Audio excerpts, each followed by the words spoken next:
દિયોદર તાલુકાના એક ગામમાં મહિલાની છેડતીના પ્રયાસનો મામલો. ગત દિવસે પીડિત મહિલાએ દિયોદર પોલીસને લેખિત રજૂઆત કરી ન્યાય મેળવવાની કરી હતી રજૂઆત.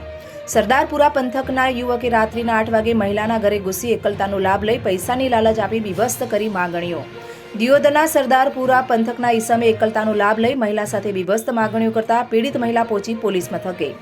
રાત્રિના સમયે પતિ હાજર ન હોય એક સંતાનની માતા સાથે છેડતીનો પ્રયાસ.